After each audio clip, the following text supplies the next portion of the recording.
Great, so we're going to finish up the formulas today. So we're actually work with 3 different sections of formulas. So the first one is the power reducing formula. And in the past, on the challenge exam, they have always put either sine to the fourth of x to reduce the power, or cosine to the fourth of x to reduce the power. So I'm not sure, they may change the test, but I want to prepare you for both of those just in case they put them on there again.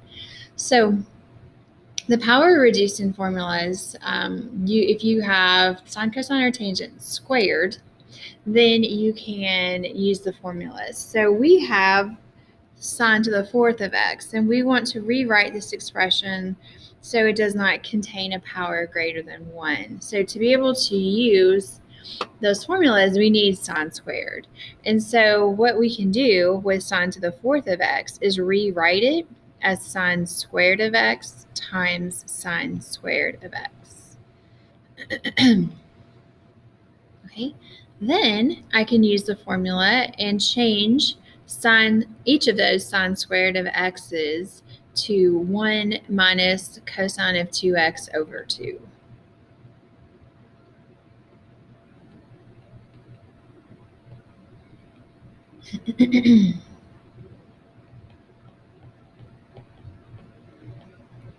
All right, and then from here, it's algebra like crazy.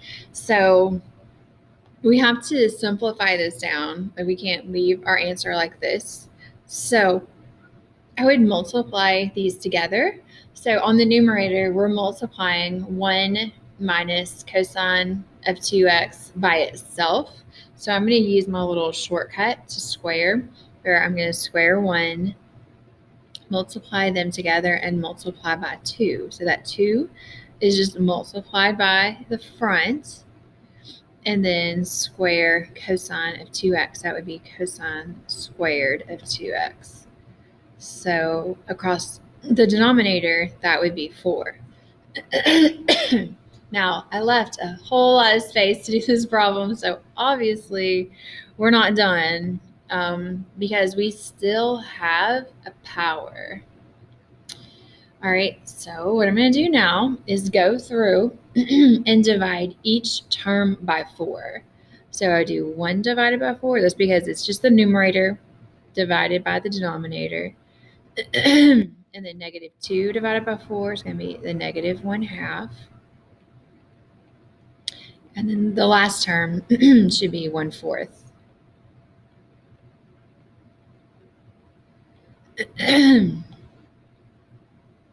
Okay, so we have to do it again. But the only term that we have an issue with now is this last one. So everything else, we're just going to drop down.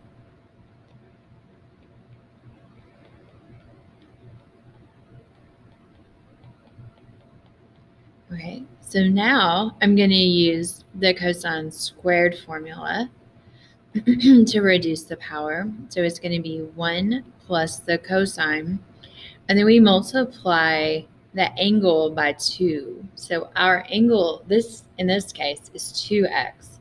So we multiply that by 2, and we're going to get 4x.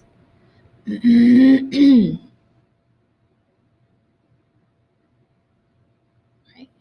And then the rest of the problem is straight algebra. So I'm just going to drop this stuff down because it's not changing.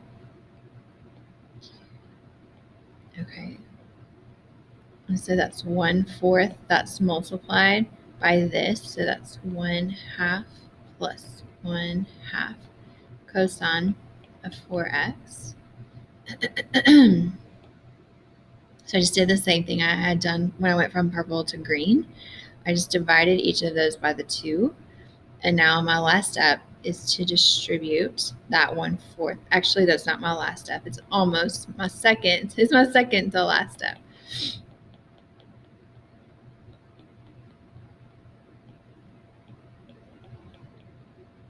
Okay, now I'm ready for my last step, which is to combine my like terms. And the only like terms I have are 1/4 plus 1/8.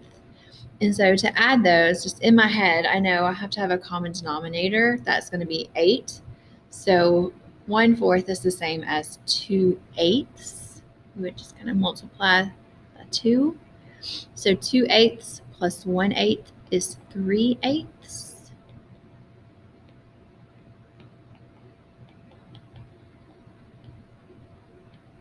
All right, and that is our answer.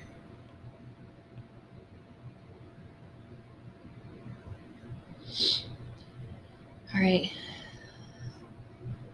So anytime your directions pretty much say you don't want a power other than 1, we're going to use the power reducing formulas.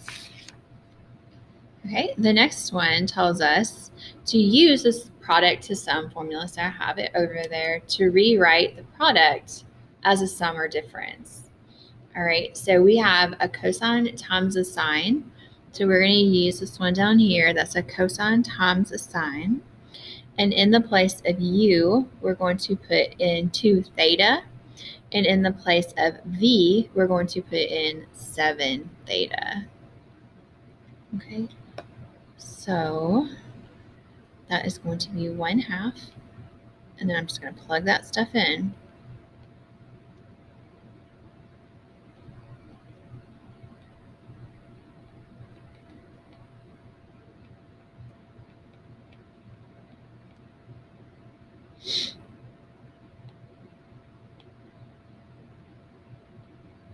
And then I'll do my addition and my subtraction.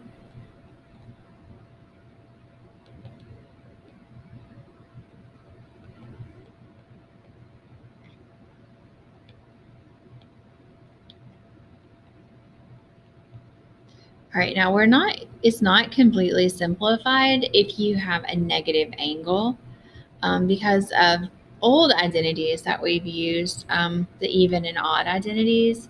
Sine is an odd function. So the sine of negative 5 theta is the same as the negative sine of positive 5 theta. So basically that negative hops out in the front, and so that minus would change to a plus. And that is it.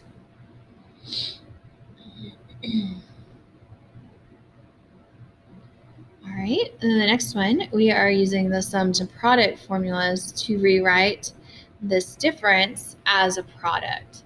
All right, so our difference is cosine minus cosine. So we're going to use the cosine minus cosine formula.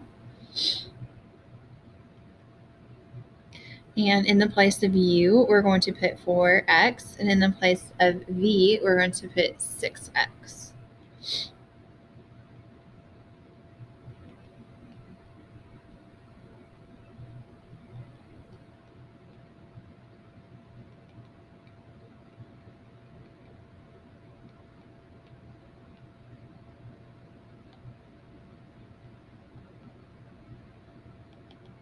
Okay, so when I add 4x and 6x, I get 10x, and then I divide that by 2, that's 5x.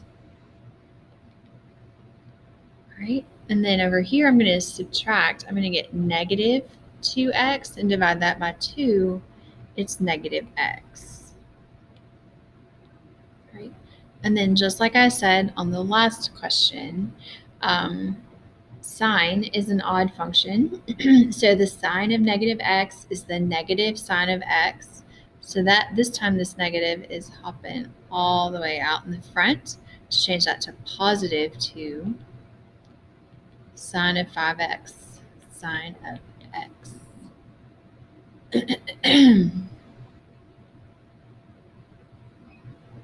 All right. Then on these last ones, we are going to find the exact value of that sum.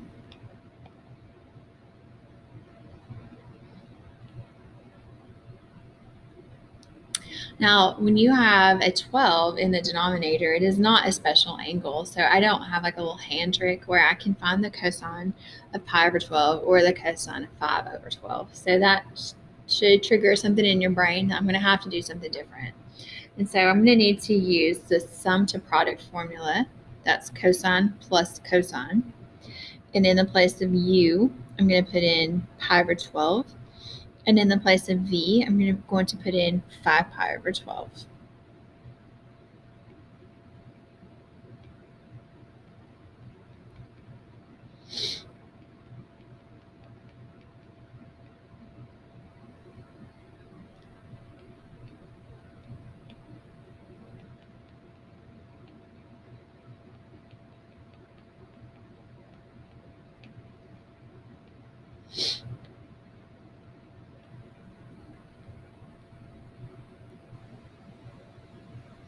So when I add pi over 12 and 5 pi over 12, that's going to give me 6 pi over 12, which is going to reduce to pi over 2.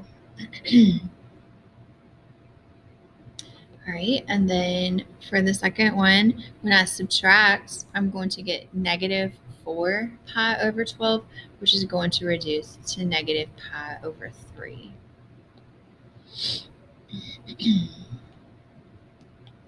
All right, and then don't forget we still need to divide those by 2, which is going to give us pi over 4 and negative pi over 6.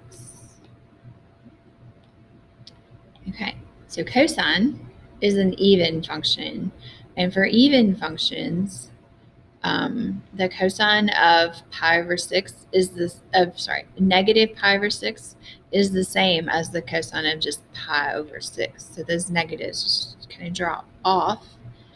All right, and then we can do the hand trick to finally get our answers. So the cosine of pi over 4 is square root of 2 over 2. The cosine of pi over 6 is the square root of 3 over 2. Now this is 2 over 1. So I'm multiplying, and when I multiply, one of those 2's in the denominator will cancel out with the 2 in the numerator, and then I'll multiply across, and I get square root of 6 over 2.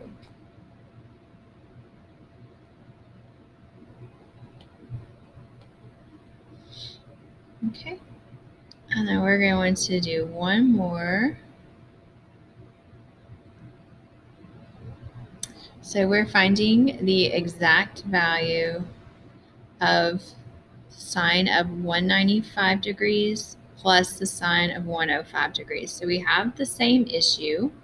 195 degrees and 105 are not special, so we're going to have to do something else, use a formula.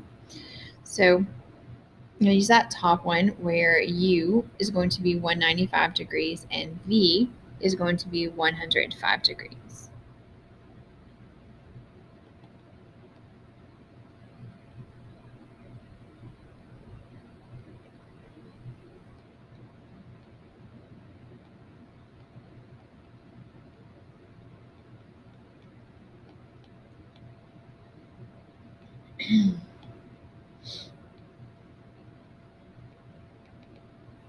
Okay.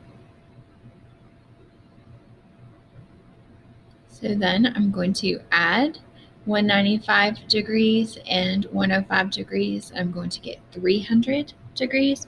And then when I divide that by 2, it is 150 degrees. Right?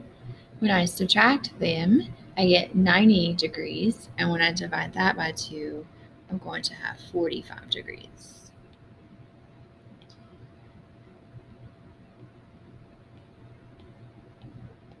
Okay. And then it's a matter of figuring out your reference angle and then using the hand trick. So the reference angle for 150 degrees is you kind of think about how far away 150 degrees is from the x-axis or how far away it is from 180, and that's going to be 30 degrees. And so we'll use the 30-degree finger. In quadrant 2, sine's positive, and so that's going to be positive 1/2. For cosine of 45 degrees, we use the 45-degree finger, and that's going to be the square root of 2 over 2. And the same thing happens with the 2's. And so my answer is the square root of 2 over 2.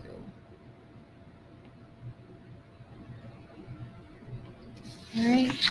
So for your assignment on page 389, I want you to do 27 and then 49 through 60.